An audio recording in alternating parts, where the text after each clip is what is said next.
Hi, everyone. Welcome back to a new episode of The New Unfiltered. Before I get into this episode, I want to encourage any of you who live on the East Coast to check out where we are filming, which is called Metro Podcast in New York City. Head to the show notes if you want to book your own studio space here. I have filmed all my podcasts this week here, and I just love it. So a few years ago, maybe like a year and a half, I got really into reading, which is weird because I feel like it was very delayed in life for me that I all of a sudden had this epiphany that I wanted to read literally a book a week. And that's a very expensive habit if you are a Barnes & Noble fan. So I got a library card when I was in Austin, and then anytime I'm visiting my parents, I'll go to the library there. And a few months ago, I was at the library, and anytime I am near a library, I'll pick up about 5 books. I like to read between 3 to 5 a month, and I do it in the morning. I do it before I go to bed. It's really become part of my routine, and I find as an entrepreneur just really important to read. And I also very much like hard copies of books. I've never read anything online or on a Kindle or anything unless it was some form of a news article. So one of the books I picked up was called Reply All. Now, I work for myself and I have my own business, so I've never worked in or had to go through that traditional job trajectory aside from when I was at Disney. So as I started reading this book, I was like, wow, I wish I had these tips prior to me, even though I had my own show, but working for this large corporation. And so I was very intrigued by who was so easily writing about these topics that can be taken very seriously, from job interviews and what to wear and how to even respond on an email. And so I've got the author of one of my favorite books here, Reply All, Richie Freeman, in the studio today. Hi. Thank you so much for coming in. Oh, thank you for having me. I appreciate it. And real quick, a side note, when you mentioned about like you not being a really good reader, that was, my literary career, I've had 8 books already, and I was an awful reader growing up. I didn't read my first book until I graduated, until my senior year of college. And that's the truth. I mean, cover to cover. And now, of course, I love it, but people always find that odd, and I talk to kids about that too, because I grew up, I could hardly, the words back then just were not making sense to me, and the way I saw things and the way I absorbed things. So then when I became a writer, people kind of looked, and I tell that story, they assumed I was just like an A+ English student all year round. I can tell you right now, I was definitely not an A+ English student, so. Did you ever like writing though when you were younger? Oh yeah, I always loved art, and art was always something I loved. I drew all the time, and painting as I got older, still did that. And I was never a bad student, but I definitely was a skimmer. That's how I was. I tried to piece it together. My grades basically, showed that. But really not until I got to college I really started enjoying it. But I really until my senior year of college, and I read my first book cover to cover, and ever since then I've had it. But I've always enjoyed storytelling and art and putting those together. I think I was tainted from being I remember middle and high school and being almost forced to read books I didn't like. I loved Ruby Holler. That was the one book I remember really liking. But as I slowly started, like I said, going to the bookstore and like the library and finding books on my own, I realized that reading people's personal memoirs or like experience in business as an entrepreneur and as a founder was making my business and me such a better person. And what I really appreciate about Reply All is you talk about etiquette.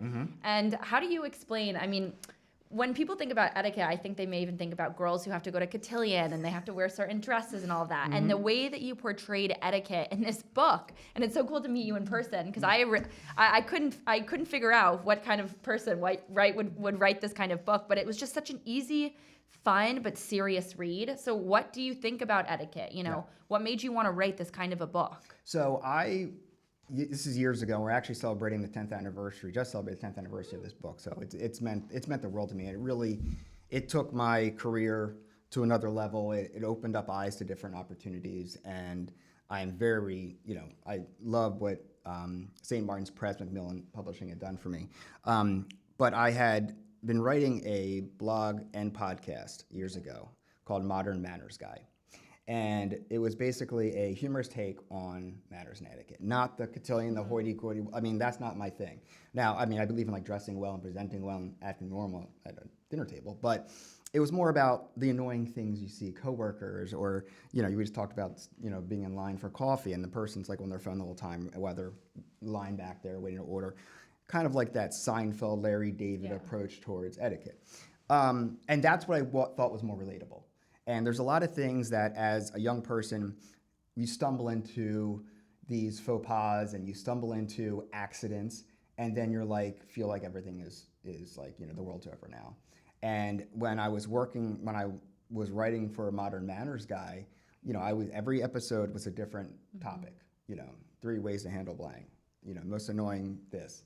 And it all really kind of came together, and realized that a lot of the young people, young professionals, need this across the table view of what life is really like. And I didn't want to be just me preaching and talking about ideas and things like that. Was not it. So in the book, every chapter is somebody, a famous, either it's a celebrity or a very successful entrepreneur and CEO that talks about different aspects of business etiquette and how you can really see it from a young person's eyes into a professional. Do you know The Points Guy? The Points Guy? It's like the biggest travel blog out there. But the guy who where you shows you how to use all your points? Yes. Yeah. You were like the etiquette guy. Like what The Points Guy is to travel, you are to manners and etiquette. Oh, that's an honor. I take that. Well, yes. I think it's super cool because I don't even ever remember learning about etiquette. And I'll give you an example. My sister, she's very different than me, but she has always been with very wealthy men. They are naturally gravitate towards her. I don't know why, but it's awesome. That being said, I was always around anyone she was like dating or when she got married and whatnot, and I didn't grow up like that, right? Like we have a mom who is very normal and just super normal. Mm-hmm. And I remember she was always yelling at me like, "You don't do this. You don't have coffee." And I now anytime I'm very cautious of things like that because I understand how it can be perceived. But more importantly, I was never taught how to have manners. Yeah. My parents never taught me that. And I know you have kids, right? Yes, I have 2 kids. Yeah. Yeah, 15 and 11. And that's a great age. Yeah, I know. But like, what does it even mean to have manners? That's a good question. So, and it's funny. I mean, I definitely didn't grow up in a very, again, that white-gloved hoity-toity environment at all. Mm-hmm. 2 working parents. My dad's been in sales his whole life. My mom was a wedding planner. So I did get a lot of stuff on the back end from her. I mean, she's done weddings and events and stuff like that. But, my dad being in business and things, I remember when I was like, when I was going to like bar mitzvahs and bat mitzvahs when I was in middle school, we would make sure my tie was really on point, and I had a suit, and you would iron my shirts to a crease, and that was like teach you how to like present yourself. But it's as you get into the workforce, you witness things, and you're like, oh man, is that real? Like that person's really doing that, or I really don't like that part, but you don't know really how to say or react. And at the end of the day, manners. I look at manners overall is how you treat people and how people react to you. And in the book, I open up with the worst job experience I've had in my entire life with this boss I had who was just a monster and a bully. And I was like, I would never even think about doing some of the things that he said or would do. And then you start to like categorize things like, oh, I would never want somebody to do that. And so, being a parent, I have my kids, and look, I'm never going to say like, oh, go watch. You see Alexa over there? Do not be Alexa. It's not like that. But it's more like, we point things. I'm like, well, did you see how, they were talking back to their parents like that? Or do you see how, they yelled back at the coach? Or, you don't answer your phone when you're at the dinner table with so-and-so. And like, there's certain little things like that. It's not about being uptight and back straight. Like those things are, you got to figure on your own. But it's more about just that presentation and respect factor across the board. I would like to ask you, though, when you say about even something like sitting up straight, right? Yeah. When you're interviewing someone or when you're talking to someone and the way that they present themselves, for example, if I was here right now in sweatpants instead of a skirt, and I would like you to be transparent about this because I will for sure say I would judge someone 100% based on that. That's your first impression. I mean, how do you create a strong first impression, and does it come with your appearance first? Yeah, I think so. I think it absolutely does. And I mean, the appearance is a key part. I mean, and that doesn't mean you have to like have the most expensive clothes in the world. No. I mean, it's just a matter of just putting it together and taking the time with it. I think this, like, do you remember back in the day when like Zuckerberg came out and it was this whole like hoodies and I mean, you're an entrepreneur and CEO. You've seen all the Silicon Valley hustlers and stuff like that, where it's like, it's almost like this cool thing to be like sloppy or just like, I don't need to care about it. That to me is just, that was a phase. And everybody tried to follow it when it was hot, and then you realize it's just not happening. It is about presenting yourself because, even if the person knows who you are, it's just a respect thing that I think you have to take care of yourself and put it forward. And again, it does not mean about just having expensive things and trying to flash a watch or a necklace or stuff like that. It's just about, when somebody wants to show up for you, you have to show up for them as well. If you go to a meeting with somebody, know your audience. And look, if the person is a sweatpants person, okay, I get it. That's totally cool. I mean, maybe just wear jeans or something like that. You always want to be like a little bit step above that. So that's kind of the rule I follow. But I've always decided to be rather overdressed than underdressed. Yeah. It's a bit easier. But it's really about just how you present yourself and carry it. Because people make their minds up about someone within the first few seconds. I mean, you do it in relationships. Yep. I mean, you do it with dating, you do it at work, you do it in meetings, all this kind of stuff. So it's really that first thing, and then the person has to win you back if you already don't enjoy how they came storming in, threw their stuff down, started complaining about something out of nowhere, and you're like, oh, wait, oh, nice to meet you. Hi, thanks. Stuff like that. So that's how I look at it and really try to put myself in their shoes, and hopefully they would be respectful of that, interaction. Yeah, and you talk about a lot of like personal stories as well as people you've Yeah. also interviewed in this, and I really appreciated reading what other people thought as well about Yeah. manners and etiquette. But it's funny you bring up these startup bros and whatnot, because Yeah. you even look at like Steve Jobs and Zuckerberg and even like Elizabeth Holmes from Theranos Yeah. and like the black turtleneck and this, and it's just this like 4 same shirts. Yeah. And I don't know if that necessarily makes people judge them less, but I think in their minds, like if they were to be super simple like that, then it gives people less of a reason to judge them. Is that kind of why you Well, think? I think that, that's a good point. And I think that, look, if you're Steve Jobs or Zuckerberg, you can honestly wear whatever the hell you want to wear, and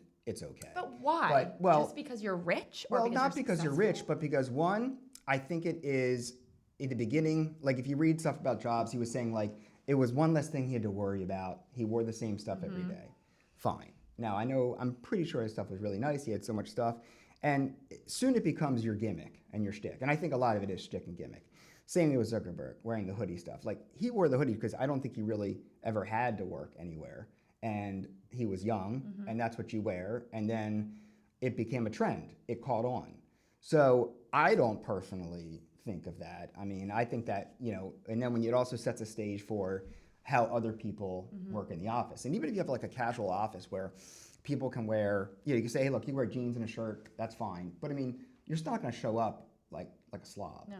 And I don't think that the owner of that company, if it's a jeans and t-shirt kind of vibe, which is totally fine, should be in a jeans and a t-shirt all the time. Unless you're selling like retro t-shirts or something like that, I have no idea. But it's like, there is that level up. I don't know if it's because they don't feel like they have to. I think that they just I think it builds into a bit of a gimmick. Also with that air of just, I feel comfortable where I am and this helps me work better, I guess. Okay, so what does let's think of a 22-year-old woman and then a 22-year-old male. Yeah. What do they wear to a job interview?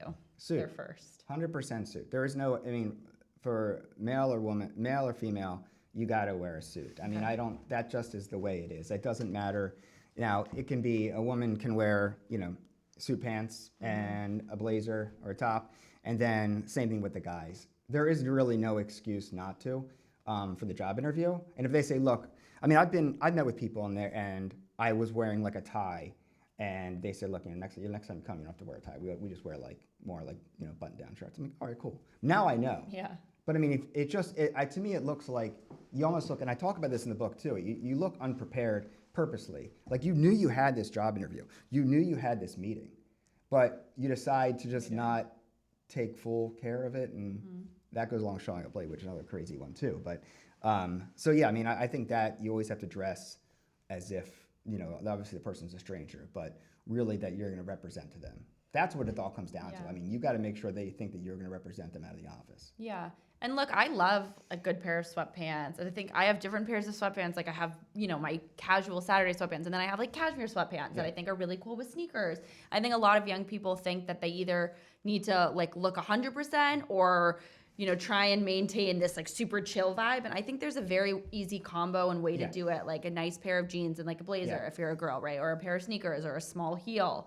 And you want to have your own kind of vibe to it. When you were growing up, how soon did you become confident in yourself to know exactly what like your style was and your aesthetic to be the most mannered person and well-positioned person in the room. Well, I mean, look, growing up, I definitely did not. I was always I was always like outgoing as an extrovert, but I definitely was not like the most confident person in the room. You know, I was really chubby growing up, and then I lost weight, and then but I always played sports and stuff like that. But I think the more time you become comfortable or confident, it really comes with how you perceive yourself and in that room you're going into. I mean, it doesn't, even right now, if I were, I mean, we're in New York, I don't live here, but if I went to if you say, hey, Richie, there's a networking event coming up in like a couple hours, you want to go? I'm like, yeah, sure, I'll go. I definitely would not walk in thinking like I own the place. That's rude. I mean, people say they do, but that's ridiculous. No one does. So it took a while, but ironically, the one thing that really changed my point of view and confidence in my ability to just basically focus on and keep in that zone was when, and I talk about the book, I became a professional wrestler my senior year of college. Now, you're looking at me and, I mean, I don't look like a professional wrestler. And I don't even know I'm what pretty a sure the professional engineer back there would wrestler agree with you, and I get it. But the thing was, I loved it very much. I loved art and wrestling my whole life now, so I know they're very different things. I'll connect the dots. You're in entertainment, you get it, it's right. But, you know, it was something that no one ever thought I could do. It was something that I definitely didn't look the part. But I did it. I went, I tried out, I got trained, I got licensed. We wrestled for 10 years. One of my best friends was my tag team partner. And I realized that these are people that had no knowledge of me before. They didn't owe me anything.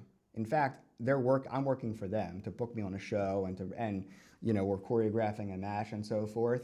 And I realized if I could be really good in this area, now people are believing in me, and now I got to go out and perform in front of people, strangers that are either going to boo me or cheer me or look for me in the parking lot. Like you gotta really have confidence, and that really brought out a much more a more bold version of myself. And then also with art too. I mean, really, when I was in college, I was an art major, and I was surrounding myself with other artists. I never had that before. You know, I went to regular high school and I took art classes, but no one that was like, I'm an artist and this is what I want to do. So you realize when you meet people that really sync with what you're doing, I find that built my confidence. Like, okay, I really belong here then. You know, this is something that I can definitely walk into this room and feel confident with. Backing up to what you said earlier about, you know, writing and reading and also not being a big reader, at what point did you decide, okay, I want to write a book? Yeah, so I've always, and it's funny, my mom used to always, she gave me a framed picture of my first book that I ever read, and it was a golden book and stuff like that. But I would always draw pictures when I was growing up. And even when I wasn't very good in school, like elementary school or middle school, the teachers knew that I was into art, and I would be able to use some projects that involved art rather than like, some of the written part. Like they were okay with that, not all the time. And then I liked speaking with people, and I was always like extroverted and could talk to everybody and that kind of thing. I've always wanted to write a book. I've always wanted to draw, and that was always my dream. I would go to the library, like you, and I would look through books, and I still remember covers that got me. I still remember things like that. But then again, I could not, how am I going to sit down and write a book when I can't even read one? And it took me a long time, but once I got more comfortable with it, and I would, when I wrote my first book, I would doodle images down. It was a children's picture book. Doodle images down. Back then I think we were just writing on a computer, but it was, I would write down ideas. And when my wife was pregnant with my daughter, that's when I really started to think about, okay, I can maybe make a book for her that my daughter would be proud of. And so that really tipped it off. Yeah. But I always wanted to do it, but I kind of kept it quiet because I was too afraid or again, it was a room that I wasn't supposed to be in yet. The blog that you had, blog, website, whatever it was, were you making money off of it when it? Oh, the podcast? Yes. The Manners one. Yeah. 100%. And that was very fast off the bat, or? Yeah, so with that, I mean, the way the economics of that works, I worked Macmillan Publishing and St. Martin's Press. They owned the podcast called quickanddirtytips.com. They still own it. Modern Manners Guy was a part of Quick and Dirty Tips. Okay. So I would get paid by them, and then I would get paid on ad revenue and things like that. Then the book came out, and I got paid separately for that. And then I would do speaking engagements, and then I would be able to wrap in, every time you write a book, you get I get to wrap in this book with that when I talk about it. So in the literary world, I mean, as much as we like hard copy books, unfortunately, there's not many bookstores. It's so sad. Yeah, so the realities is, and the only plus I will say to that is that it does force artists to be out there more often.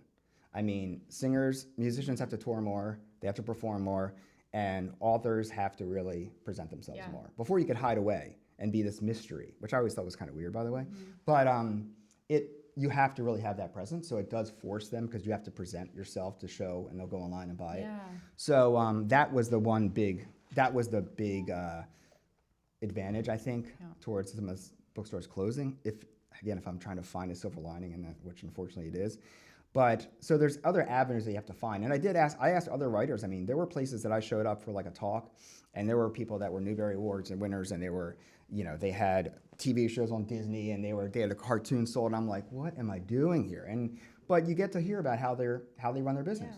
What do they charge for talking fees? What do they charge for travel? How do you, incorporate yourself? Things like that. That part was fascinating to me. And I think that a lot of artists need to know that.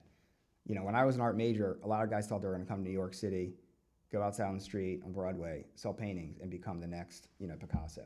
It's never going to happen. No offense, but I mean, for those that were trying. But there was no business acumen to understanding how to, what do I need to do to really make the most of it? And now social media has obviously changed things around too. But yeah. I started writing a book, and it got rejected by two publishing. I only sent it to two, which I figured. And back a few years ago, I did an interview at BookCon. I presented two well-known authors, but in the influencer space. So they're not traditional author like you. They were, amassed a major amount of followers. Somebody probably wrote the book for them. And I find now in the world of publishing that unless you have X amount of followers, they're much faster to turn you down. So in comparison to when you wrote Reply All, I mean, how much has publishing changed? Oh, I mean, I will say the rejection part, I still get rejected. Yeah. I mean, there's this, look, and this whole rejection thing, I mean, that to me is people act like they kind of just walked off into the world and everybody agreed. I mean, it was great. Everybody's got rejection. Like, look up J.K. Rowling, her story about Harry Potter. That's a fascinating story about rejection. But also, I mean, when I for Reply All, I was already working for Macmillan Publishing, but we had to sell the idea of the book to them. It was not a guarantee. There was 15 other hosts on the Quick and Dirty Tips podcast network that all wanted books. Some had some, don't get me wrong. And they had a lot more followers downloads than me. So I really had to sell myself to it. And they believed in me, and I felt, and I love it very much. I mean, it's a huge honor. But nowadays, you're right. I mean, these Insta celebrities that have the value in them is really just the followers they bring. From a publishing standpoint, it is, you look at it from the business side, it's okay, well, if I have, Richie over here, and I love his book, but I have, John over here, and he's got 500,000 followers, if I get 1% of John's followers, I'm already making my money back. It's a hard thing. And then, by the way, I can tell John, I can be like, hey, look, by the way, we like your idea, but you know what? You're going to go meet with Mary, and she's going to go ahead and help you out with it. And next, Mary's writing the whole book. I've seen it happen 1,000 times. And I've seen people that have books that come out, and you realize that there is no way in the wildest dreams they wrote that book, ever. Anyone in particular you can think of, like celebrity-wise? Well, I don't want to throw anybody under the bus, and I feel bad saying it. That would not be very proper of me.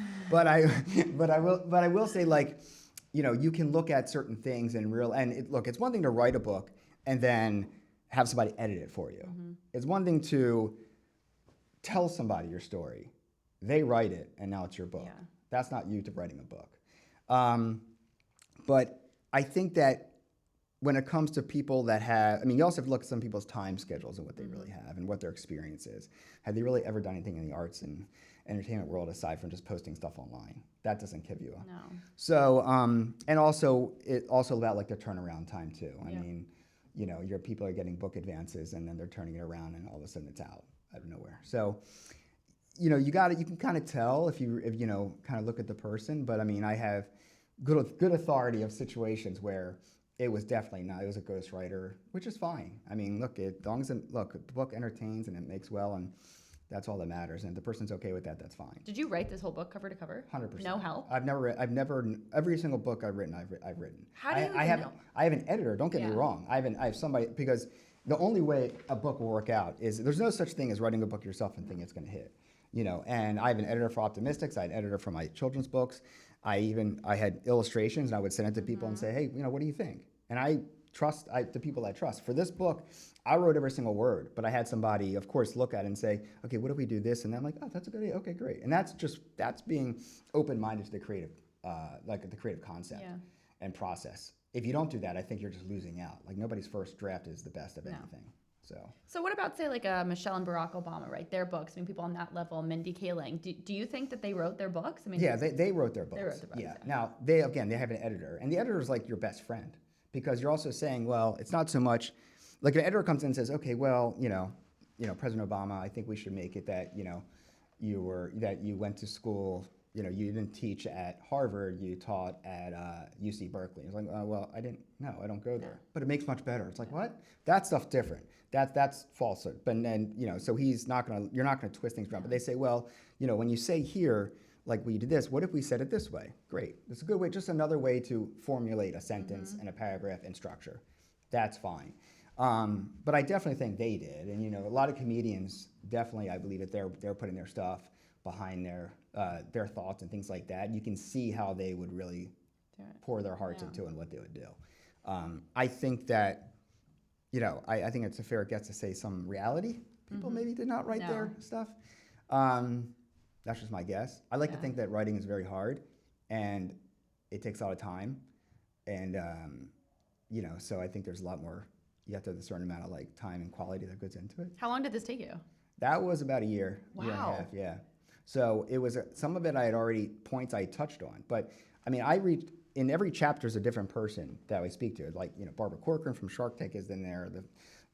Warby Parker and Maker's Mark, Avion Tequila. I mean, and I had to reach out to them. I was gonna say, tell me about that. So for this book, we had St. Martin's and Macmillan have a PR or people that have contacts, and I will say it works a lot better when the person from at Macmillan writes than at Gmail, which again, that's just the nature of. I mean, you're the same way. You probably open it up, but I will say though it was actually pretty easy, and the fact that we had a really good pitch letter of what we're trying to do. Let me just ask. I interviewed them for like a half hour. Phone calls or in person? Phone calls.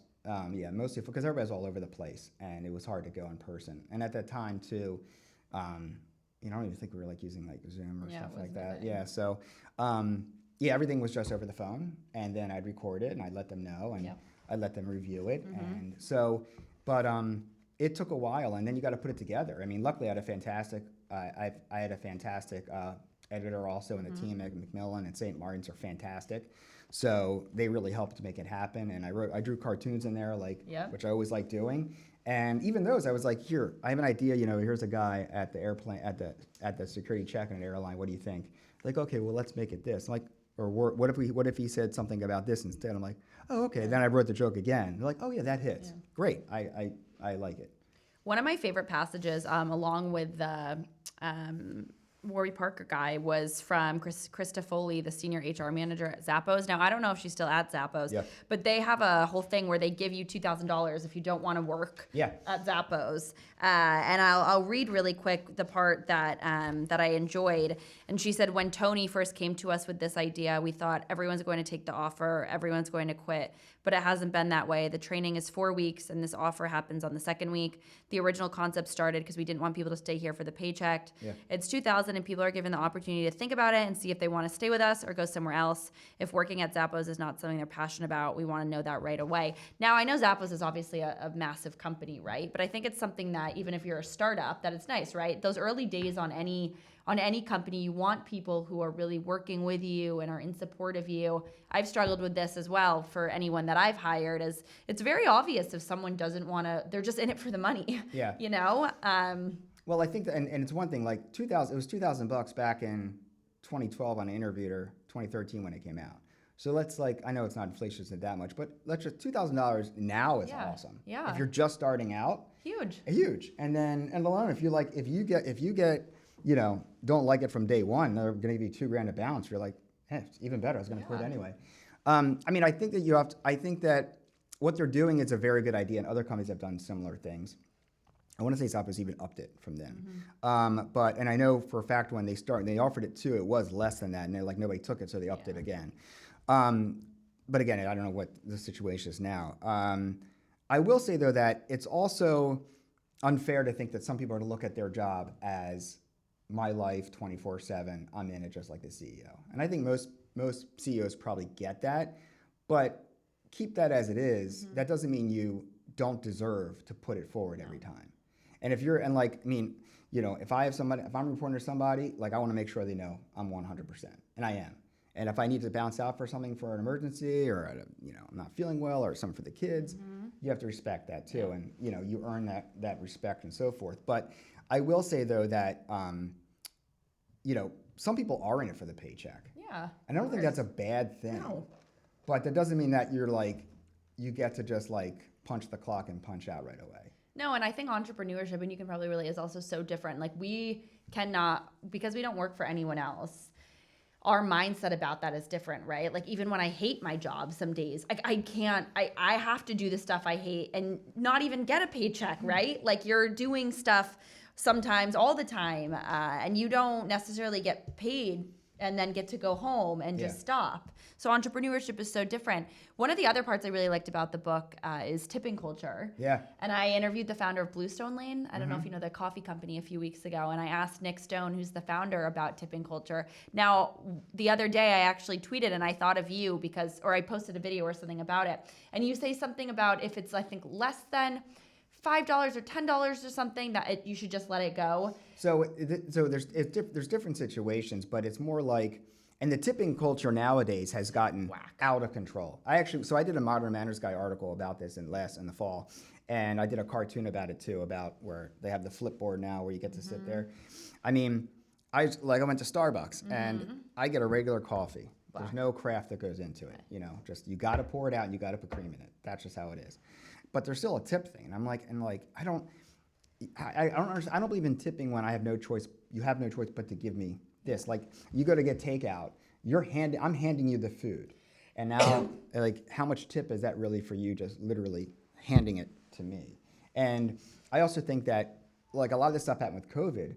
You know, when the delivery people and service people, which were like the heroes of that time to do stuff with, but simple operations don't necessarily deserve a tip. No.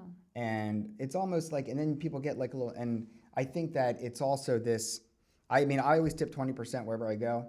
And I think that, but if the service is not great, I don't think that you really deserve the person to deserve your time. And people are like, well, if you got a tip anyway, that shows them that, you know, how much better it could have been. Like, really could have been? Yeah. I mean, I'm paying this person because they were a complete jerk to me and everything was wrong, and now I'm late and it wasn't good and I'm paying overpriced for this. So that to me is very interesting. But I also think the pressure of tipping now, like every time I press no tip on coffee that costs the same amount, it's like, oh my God, this person like, now they're another person. Are they gonna spit in my coffee? Yeah, it's just like, and you know, it's that kind of thing. But then, you know, nowadays you see the one where they bring the credit card scanner over to you, and they wait at your table where you insert your card and you can type in your tip. That's the worst. Yeah. I want to put my card down, you take it, and I come back and I'll go do my thing. Yeah. Well, this is we're done our transaction. I hate when they watch you. Why? Why do I hate it? It's awkward. But for them or for you? Like both. Yeah. Like it says you can the options are always going to be like 15, 20, 22 or other.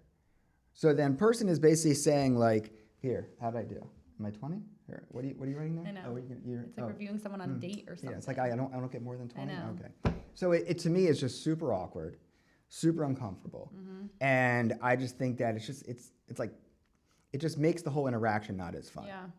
Especially if the person was bad. Yeah. Then they're watching you type in 10. So I don't know. It's just to me it's very uncomfortable, and I don't even like the screen where they flip it over. Yeah. That kind of stuff. So funny because I agree with you, and I appreciate that you're not like, and I want to say this in the right way, right? Like obviously if you are working at Starbucks, like you're making a small amount of money in comparison to, I guess, an entrepreneur who can reach the ceiling, right? But does that also do I have to feel like I have to give you more money because you make less? when also like I sometimes will have weeks where I make no money and I chose to be an entrepreneur. This equal to you choosing to work at Starbucks and actually you get a consistent paycheck and I don't. Yeah. You know, no one tips me for a speaking engagement or I'm not getting paid to sit here and spend an hour doing this, right?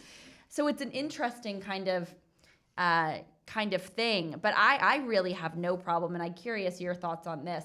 A lot of times, anytime I go to dinner and something's wrong, or if my friend gets something, they always will be like, Alexa, I need you to say something. I am just the only person ever at the table who's fine to be like, hi, this was not good. I either want this taken off my bill or I think it's fucking fun. Not in a way that like I want the free food, but like if something is wrong, I think everyone should know.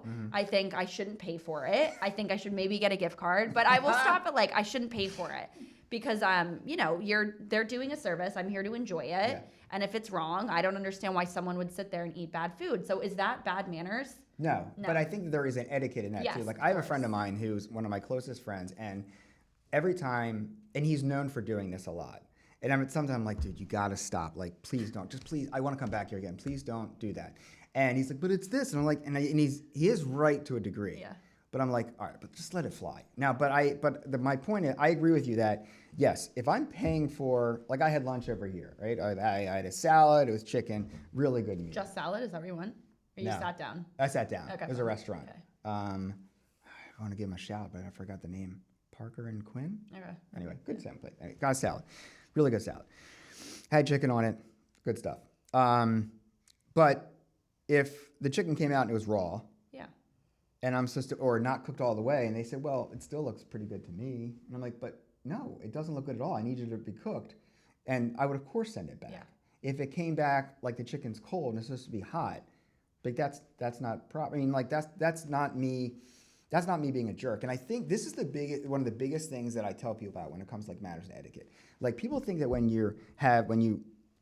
I do like the manners and etiquette with Modern Manners guy that I'm a pushover or something like that because you're treating people a certain ways. It's not. I never got that from that. Well, and I'm glad, but it's almost like, you know, you can't do this or you can't do that. You have to like, no, like screw that. Like if somebody like you're paying $20 for a meal or whatever it is, and it comes out awful or not looking good, then you're like, why do I owe them the money when it was their fault? Just take it back and give me something new. Yeah. Now I'm not gonna make a scene and be like, hello everyone, this is awful, like a Larry David thing, but it is something where I think that it's perfectly fine to be like, look, this is not right. Yeah. You know?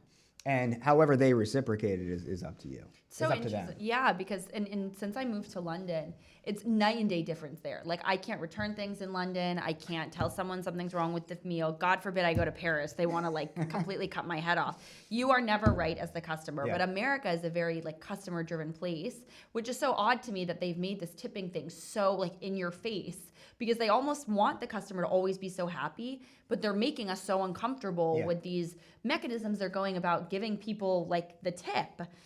So it's very, I don't know if you've spent much time in London, Europe, but it's No, just I've very only been to different. London once. I love it. I've been years and years ago after college. I want to go back again. So, but it was, but no, I mean, I agree with you in that. There's definitely a cultural divide wherever you go about tipping and service in general, you know, but and I think Americans are definitely more amped up and expecting a lot more, which I don't necessarily think is fair too. Like they're expecting crazy amount of service, this amount of this, but I don't. It really depends where you go. If I go to Chipotle, I'm really expecting a Chipotle level service. Get my stuff, put it there, and I'm done. Right? No fluff. Are you tipping at Chipotle? No. No. I'm not. I don't tip. So the biggest conundrums we face with tipping is tip at takeout, tip at coffee, or tip at fast food. Like before the tipping. So and there's also a thing too. If you pay with cash, there is no tipping option. Only when you pay with card do they give you the receipt to tip. That's kind of weird. So if it's a really big thing, then why won't they ask you to tip when you give cash too? Not that it's like a way out, but it's still. If you're like a nail salon, I've been asked, hey, like we only take tips in cash. Well, that's that. So like my wife and daughter will go and they'll tip. But if you think back to like take like a Chipotle for example, before COVID or before this tipping screen flipped your way kind of thing, nobody tipped a takeout or I mean like a fast food place. Chipotle or like Chick-fil-A for example, no one ever did that. Now it's an option. It's like, well, how did things change since the last time when I was doing it for years and years and years? Yeah. But So that to me is like there's not, I mean, you have no choice but to give me the food. And I hope and I hope it's with a smile, and I hope that and I hope that you enjoy the brief 8-second interaction we had together, and that's awesome. Yeah. All right, but I think that when it comes to like you go to, a nice restaurant, they are written up in Yelp. They are, you go in, they expect, it's very neat, very like it's presented really well, and you're not getting what you expect. That's a big deal. That's a huge deal to me. Yeah. And there also is another regarding dining is how people split the check. This is a very big debate. Yes, you talked about this in the Yes. book. Yep. Not everybody agrees with me, but I don't believe in splitting the check evenly, as when people say they do. Like, I've been in situations where my meal is, let's say we went to dinner, okay? And we'll throw the engineer in as well, because you need more for this scenario too. So thanks, buddy. So he gets a lobster, right? Yeah. I got a burger, you get a salad. Yeah. At the end, he's like, all right, you're gonna split it up? You were split it, that's fine. You're like, People do this. I loathe when people, Yeah. and like, this is my biggest thing. And then you're like, wait a second, I don't know if it's not really even. It's like, then oh, all of a come on, just sudden, split it. And then he's gonna have an attitude when you're like, actually, no, mine was a little bit less. Fine. Like that to me is, the splitting the bill thing to me has gotten more mental fights in my brain about stuff. And also with drinking as well. I mean, when I go out, I very rarely will have something. I will have a drink, but not very often. My wife does not drink. So we go out with other couples, people like to drink it. I'll have at it. But I'm not, that bill comes and your $8 glass of wine is wrapped in between my salad and, chicken or something. I'm not paying for your drink. No. Now, a couple bucks here and there, split it down the middle, totally fine. But What's a couple bucks? Like 2, 5, 10? I would think like $5 is probably good. I mean, but it's all a matter of like respect. Like if somebody says, like you should be able to acknowledge that your meal was more. So we go out and let's say we go to Starbucks, for example, right? I get a $3 tall pike and you get a $8 latte frappe, whatever. You're like, hey, let's split it up. I'm like, that's kind of weird. I mean, yours is literally twice as much as mine. But like that situation is not going to happen. And you acknowledge, like, no, wait. If I said, look, we'll just split it. Like, no, come on, I spent way more than you. Please, come on. Yeah. So and you're acknowledging, like, or if you go to a restaurant and somebody says, and they're like, well, look, I had 2 beers. Don't pay for the beers. I'll take care of this. And you're acknowledging it. But if it's like, mine was 20 and yours is 26 or something like that, and I'm like, we'll just split it down, and it's like, take care of me next time. Great. I like I'll that. buy you a drink next time. Yep. And that also sets up for the next meeting where you're going to see each other again too. And not that you're saying, hey, by the way, remember that time we were like $3 off? So remember, I get a coffee. Okay, but there's people that for sure have probably said like, hey, do you remember that time? Oh yeah, I that's a little tacky. And then what do you think? Do you just in your mind are you like, oh, this person's a little tacky? Do you say? Yeah, in my mind I think they're tacky, and then I wouldn't tell them they are. I would just be like, oh yeah, that's right, I'll get it for you. But again, I very rarely is it a situation where like I'm gonna make somebody split it with me because of my belief on this whole splitting thing, and then like I would never want that to be that person. And I'm shocked when people are that person and no one else finds, like I'm at a table with like dinner with people with like 4 other couples or whatever, and then the drinks and the meals, and it comes to splitting it evenly, and I'm getting hosed on the bill, and I'm like, no one here thinks this is weird. Yeah. Like then you're like, well, like who's the asshole? Is it me for bringing it up or you for knowing it? So much, yeah. And so it just really changes the dynamic. But but I mean, it's almost like the person that actually says, hey, wait, by the way, no, I ordered this and this, so we're going to pay more. We're going to pay it extra. It's like they need a gold medal. That person is definitely a champion. I've had some extremely more than 20 uncomfortable times throughout my 26 years so far. And in particular, I will say some of the worst times I've had are out with my friends who come from a lot of money, and it is going on their parents' credit cards. Yeah. And any of them who are listening to this, I mean, obviously they're I will say, like, for whatever reason, a lot of my friends have come from a lot of money, and I just did not grow up that way. And I'm very sensitive about, and I remember I feel less uncomfortable now and way more confident to be like, this is what I'm paying. Yeah. But I remember many things where it would just be split, or I would put, $150 on a credit card when I was 18, 19, because that's what they were all doing, and I didn't know what to say. Yeah. And now it's interesting because I find a lot of them are even more like sometimes even more sensitive because it's not their money if like their parents Yeah. are paying. And I have just found the best thing to say is like, are you, and you say this in the book, like, this is what mine came to, I'm going to leave cash. Yeah. Or, I'll send you the exact amount and like divide it by, including the tip or whatever, Yeah. just let me know how much I owe. And I think the more I've realized if I just say a similar sentence, I've become more confident instead of just being like, okay, this is too awkward, I'm not going to say it. Oh, and look, and that's just it. I mean, but again, like think about the thing where I'm so like staunch on this stance is that it's like at the end of the day, who's the jerk in the situation?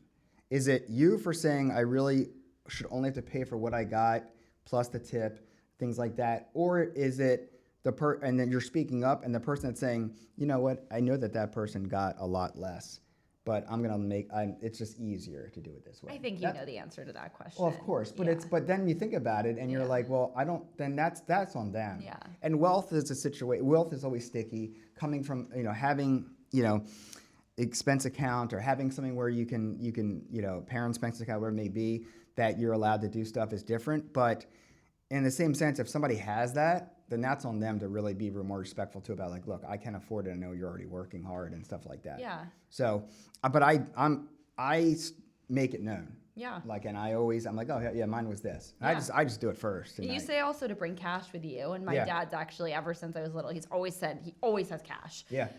For safety reasons, I think, especially like for me being, a young woman, but I think in general, you avoid a lot of these awkward things. Yeah. You're at dinner and Venmo and Zelle, and God forbid the other person doesn't have it, and now they don't have cash, and now they're like, well, there's no ATM. What do you want me to do? And then I'll be like, what? Yeah.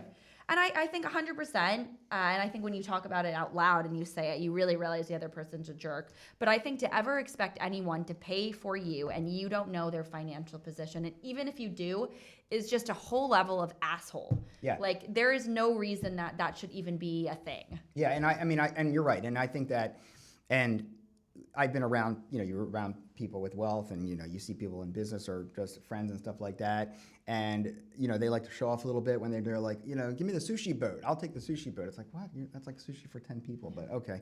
There's a little bit of like that arrogance level I think that comes with that they like to show off too, but yeah, I mean it's never easy to assume somebody has something just because they're dressed nice or they have a job. You don't know what people's lives are behind closed doors. That's across the board. But I just would never want somebody to think like, dude, that guy made me. Yeah. He made me split, the lobster, and I got a burger. Are you kidding me? There's also, there's no reason to, and I remember No. half the times that something like that has even happened. Does anyone ever really remember that dinner? Like, you know what I mean? So if you can go into it that mindset, like, are you thinking 5 years later, that time I had that great one bite of it and I paid for the whole thing? No. So that's why it's like, why do you feel so uncomfortable saying something? We're probably not going to remember you eat it. I also don't want to be around that person anymore. And like I've been in situations where I've gone out with people on different occasions, and I brought up I'm going to pay for this. I didn't have a drink, so I'm going to do this. And like they kind of like roll their eyes a little bit, like almost like I'm being cheap or something. And then like next time we would go out or a time later, and they would say, well, Richie didn't have anything to drink tonight, so we're not going to. Well, let's just make sure we pay more. I'm like, yes. Like, am I the asshole here? Like, that is all 100% you, man. Mm-hmm. Like, and I just have no problem standing up for myself. And when I was younger, I definitely got taken advantage of. Yeah, me too. But it comes with just more confidence and being okay with it. But I just think like that would never, like the audacity to make it my fault because I gotta pay for you. And usually the people that do that think they have a lot of money or say they have a lot of money, and then now they're being really cheap with it for the sake of So it does come back. And I remember it when somebody makes me do it. I gotta like jump ahead of it. And if you run a startup or you want to pursue something, different like I've done, you have the best reason because no one can be mad that you're doing something different with your life, So if you ever in that position, that's what if I ever just don't want to pay for something or I don't want to go to a dinner or something, I'm just like, I run a startup. I'm really sorry, but everything right now goes into the business and I just can't afford to go to dinner. Yeah. I'm probably going to take myself out to dinner and spend it more than I would have spent with this person. But like, that is your way out. But I love when I'm able to take somebody out to dinner and pay for them. I've had interns in the past that I still I still have relationships of friends with them, and we hang out or we'll text and stuff like that, and we meet up for a meal or something like that. And I'm like, yeah, don't worry, I got this. And they don't have to, but it was like they don't necessarily have to, but I like to. And if I take out like a relative or something like that, I like to pay. And my parents did it for me, and they still like to do it when we take my family out. If my kids have invite a friend out for the day and we go out and we stop off for lunch, I'm definitely not expecting them to pay. But still, it's like, look, no problem, I got this. I'm not expecting the parent to pay me back. No. So I really do enjoy that part of it. But I think it's also like I'm not dropping $50 a day on meals for random fun. No, and I think you have such a good, and that's why I love this book, head on your shoulders about this. And your kids are very lucky that you're like this, because again, no one taught me this stuff. But I'm very similar to you. I mean, I would say 9 times out of 10, I'm either buying someone who's younger than me the meal or the coffee, or just even a girl yesterday who was. I judged a startup competition last year, and she texted me and was like, "I'm really nervous. You judged it last year on Instagram." I Venmoed her $20. I didn't even know it was her username. I went on Instagram and linked it to the logo and it was like, just buy yourself a pre That's thing. awesome. Yeah, and to me, I take a lot of pride in that, because I think at the end of the day, and it doesn't seem like you grew up with tons of money. No. So you've really self-made. That is the simplest way, right, to show somebody that you care, is money. Buying your parents or the kid something, because it's a gift, not necessarily even hard cash, but an experience, a coffee. You can do it. Yeah, it's not like you're giving the person here's $20, by the way. No. Thanks. It's like you'd rather here's give them a gift card. And if you go to coffee and they insist on treating you, and you feel again, you like you said, email them a gift card to Starbucks for $5, $10. I mean, little stuff and it really a $5, $10 gift card, or treat yourself to something. That means a lot. It really does. I mean, this happened to me maybe 2-3 weeks ago.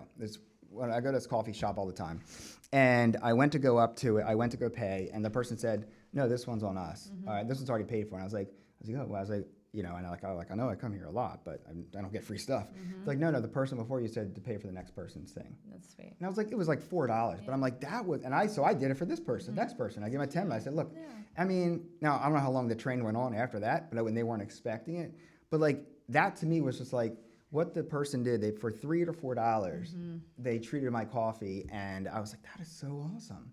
Yeah. That really is a cool thing to do. Yeah. So I think in this day and age with social media and whatnot, we've lost so much of humanity. And the way that I can Venmo her $20, I don't even have to go to the store. Maybe she bought herself went towards a new pair of shoes. Hopefully it bought her coffee or something to make her feel more confident when she was standing up on stage. But we lack the emotional, people to people skills now because of the internet. And you don't necessarily talk specifically about that in the book, but I like that you have traditional forms of interaction and manners. What do you think about handwritten cards? Oh yeah. First of all, the face-to-face stuff is huge. It's huge. And it's funny. I remember years and years ago, I was working for a company, and I had a junior that worked for me. And he was not my assistant, but I was a senior, he was a junior and worked with me. And we became very, very good friends. And we were 14, 15 years apart in age. We became very good friends. And he made a good point. He says, my generation was the last one before we all only had cell phones. Yeah. He goes, yeah, I got one later when I was in college, or at the end of high school. But the generation where it's just mobile, it is killing interaction. I mean, and I have teen kids, and my kids are fantastic. And if I tell them to turn it off, they turn it off. There's really no they're really cool with it. But that's how they communicate. And when you see people interact and talk, I was just and who are young or just younger than you, and you think that you're not expecting it, it blows your mind. When I was interviewing for my other book, The Optimistics, I was interviewing this woman's daughter about her father, and she's 15 years old. And I have a 15-year-old. My 15-year-old, and my daughter is fantastic. She's super smart, super athletic, very sweet. But when I interviewed this other girl, we were interviewing Zoom, she's looking like this, face forward. She didn't look off, she didn't play with her hair. She was talking so eloquently. And I'm like, you're 15? I was like, good Lord, you sound like you're 30. Yeah. But It is, and you see this in your work too. Like if you have somebody that's you're going to put in front of someone else, and they're sitting there fumbling over everything, their words, their appearance, their delivery, or they're distracted by their phone. Like that's it. I mean, people get jobs based upon how they present themselves. It's like, hey, look, I mean, they might not be the best, but I can work better with them. Yep. And they're going to make other people more comfortable. Yeah. So I think that to me is just the whole texting thing is just, and the everything on the phone has killed human interaction. Yeah, and it's very sad because, and I mean, you have teenagers, Yeah. right? So it's just so different than how you and I were. I mean, look, when I was 12 years old and 13 and writing and trying to cold email people and get that internship, I mean, I was not grammatically correct and whatnot, but at least I was doing it. I would never have the way that I've seen some people talk to me or that I've hired, that I've let go. I think there's a major lack of disrespect. And I think because it's so easy to just be like, hey, yo, what's up? Like, what do you cannot act like that in a professional setting. It is incredibly inappropriate. Yeah, I 100% agree. And I think that you see that too much is casualness about it as well. And it is, I mean, to text your boss sup when you don't really are not even like kidding around or even remotely friends, or you is just a letter U instead of Y. I mean, little stuff like that. But it's also like with texting too, I'll get texts from people and it's like, line. Like text rather than just one text with a sentence. Yeah. But now, I mean, and nowadays with like things like Grammarly and Canva and all this, there is no reason. There's no excuse. Why you, and look, I've texted things or emailed things really quickly, not thinking about it, and I've messed up. Now I do, and it might be somebody I'm closer with, but there is no reason not to formulate something and take 5 seconds. And I'm guilty of it. I had to learn it. I mean, I had to go back and do it because I've messed up before. But even like Reply All, I mean, we titled the book Reply All and Other Ways to Tank Your Career. Reply All because that became like the corporate way of putting your foot in your mouth. Like when you hit Reply All and you're like your breath is like taken away. And when the book came out, I got inundated, and I loved, by the way, with awful stories of Reply All situations, and each one was worse than the next, and levels of people. Like it wasn't just like fresh out of college, it was like senior level, and it was just awful. And when I say awful, I mean hilarious. So, and it was, I was just like, this really is what that in the corporate world, that's like putting your foot in your mouth, hitting Reply All. But that whole part to me is just a very lost art. And when you do see it happen, you're like, okay, no, this person really gets it. This is good. And it's cool. You mentioned earlier about authors, and a lot of them kind of end up behind the scenes. And I find that too. I mean, even if you look at Candace Bushnell, who wrote Sex and the City, and Cecily Simpson, I think, from Gossip Girl. I mean, I have no idea where these people. I actually randomly the other day went down a rabbit hole and Googled Candace Bushnell lives in Brooklyn. She's still writing books. Yeah. She never does interviews. But you have the podcast and whatnot, that media background. And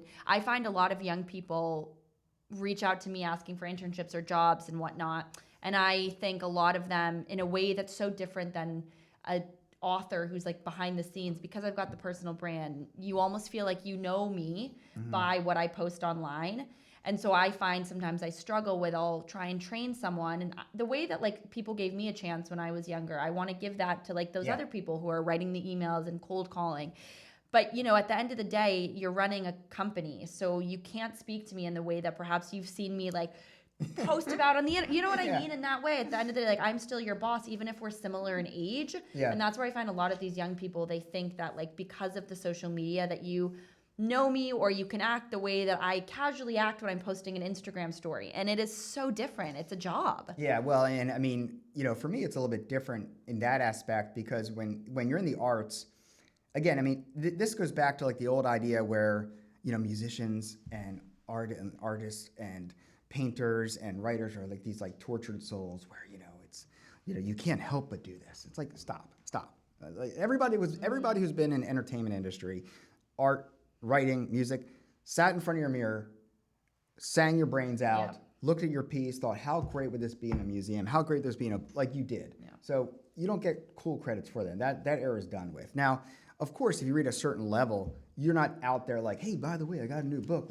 That's okay. I mean, I understand it like that. But, I think that you owe to people that are investing their money into your book, art, music, podcast, whatever it is, that certain level of presence to them. And when I was doing children's picture books, I was doing readings in front of children. Now, they're the hardest audience because if they don't like it, they're up and out. And I remember when my first children's book came out, my best friend was one of my tag team partners in wrestling. I said, "Hey man, look, I'm gonna do the book reading." I said, "I think I want to do like a puppet." And I said, can you do the puppet? I'll narrate it. We'll like go back and forth. He's like, "Yeah, hey, not a problem." And he'll say yes to anything, which is great. That's what good friends do. But we've never done a puppet show before. I didn't have to do that, and he's never done a puppet show before. And we maybe practiced in the parking lot, and I had like a little booth set up, and he was there with the puppet. I got a puppet made for a turtle, which is the character, but I didn't have to do that. No. And then there was a lot of times when we brought the puppet show to places for charity or just to other areas, and we weren't even getting paid. But that's part of your brand, and that's what you have to put forward too. I mean, and the branding of what you're pushing out, I think you owe it to the audience to say, here's the person behind that, and this is the way to get to know you better, or just as a way to add to the work. Again, that's why you want to see people play live or music. What's the most common mistake you see young professionals make when they're looking to get a job? I will say that one is about the resume is a big deal too. Again, with websites like Canva, your resume should be like perfect. It's already done for you. Like I was used to do graphic design, so that would take me like the stuff that Canva does would take me hours. But so I think like just the formatting and that, I think that people they may not know the industry too well, and you can just look it up. Like everything is at your fingertips. Yeah, you can know the CEO, the head of this, how they dress, how they act, what they've done. Like look up stuff and be interested. I think that's a big thing too. They think they're just looking to get a job, and they're looking to. And I'm not saying everybody loves their jobs. That's not what I'm trying to say. But you should know what you're getting into and the people you're getting into. I think that's a big part about it. And then also it really comes to like the presentation of it, like dressing for the part. Yeah. Don't walk out now with the keychain with the lanyard of your college lacrosse team hanging down, and get your pants tapered. So like stuff like that, little little stuff like that. And I'm being picky on those kinds of things, but it's okay to present yourself like you already got the job or like you're gonna fit in. Hell yeah, of course. But you'd be surprised. People are they don't want to do that, and and then they try to go back into their old ways of like. And I also think that it's like I call it like vocal fry, but you see them like bros talk like this a lot, or they'll talk like a bro, or like some girls will talk like and it's like this like bro and that voice of like it's this voice you put on, and like I listen to Howard Stern, he talks about it all the time too, but it's like this like yeah really yeah man like bro totally. I'm like, who are you talking about?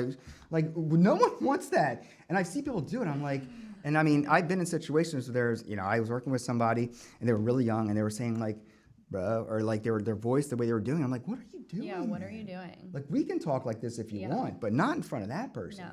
So it happens all the time, and I don't like that's over. Yeah. That part of your world is over when you're in the doors.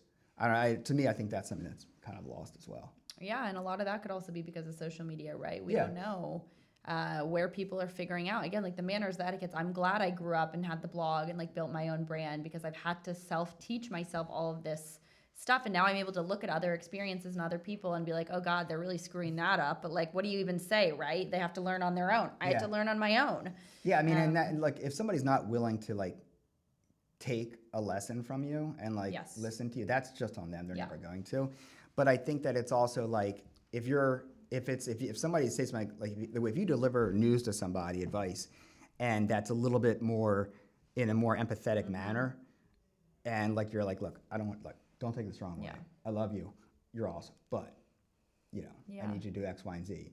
They're like, okay, cool, and they should be cool with it. Like you should be able to take advice. When I was an artist, you had to critique paintings in college, and people were like, no, that's this, that's not, and you're like, you had to take it, and no harm, no foul. Like we're all friends. We're friends or knew each other, classmates, and that just comes with the embracing critique.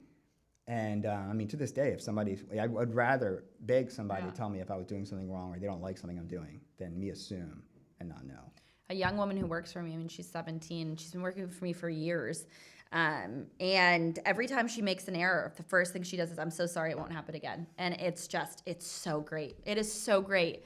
And I very rarely have ever, like, sometimes I will get super annoyed with my assistant if she fucks up and I like go off on her. And she's like, well, you didn't tell me. And I'm like, I don't fucking care. Like, just apologize. But you know what I mean? Like, and sometimes I think people have to realize that, like, if you're working for someone, sometimes you just have to shut up. I mean, I've consulted for people, and a lot of times I find myself like, I didn't do this. Like, the best thing to do is shut up. And sometimes you just say, it won't happen again. But I think also, if you really didn't make the error, you can say, like, you know, I'm really sorry this happened. I actually didn't do that, but I will make sure in the future this doesn't happen again. So there was, when I was training to become a professional wrestler, the world of pro wrestling, I know I'm kind of this, I trust me, I'm bringing it back, I promise. Okay. But, you know, you have to learn that world and that culture, right? And I mean, there's a respect factor. And yes, it's choreographed and people know the ending, stuff like that. Don't want to burst your bubble, but it still hurts, but it's not, it's choreographed. But anyway, but there is a respect factor, right? And when you become a champion, you know, you're becoming a champion as like to represent the company or do something like this. You're really not beating the person, right? It's the person allowed you to help do that. So my trainer taught us a saying. It said, the ass you kick on the way up is the ass you kiss on the way down. And what that means is that if you treat people like shit getting to the top, I guarantee you when it's your turn, when they're walking their way up too, they're gonna remember that. And I'll tell you right now, like the boss that I had in the beginning of the book, who was a disaster to me, and I'll never mention his name or the company, stuff like that, but I mean, he knows who he is. He was just not a nice person, period. And he made everybody in the office uncomfortable. I ran into him 15 years after I worked for him at a restaurant. This was maybe like 3 or 4 years ago. I didn't see him in forever. And there he was, and said hi real quick, walked away, that was it. And like, I don't even think he even recognized me at first. I mean, I looked back the same, but I mean, like, it was just a weird, like, he was surprised to see me, like, kind of out of place. But like, you know, I'm not gonna like rub in his, I mean, like, I'm much better person than I was with him, and life is better. I've had I've had, you know, people in business that we just don't see eye to eye, and you can break things evenly, and then it's just a matter of how, like, do they treat you later on. Like, you easily be, whether you're friends or not, go your own way, but you always remember the people that did you wrong. It's sad. You do. And there's nothing wrong with that, by the way.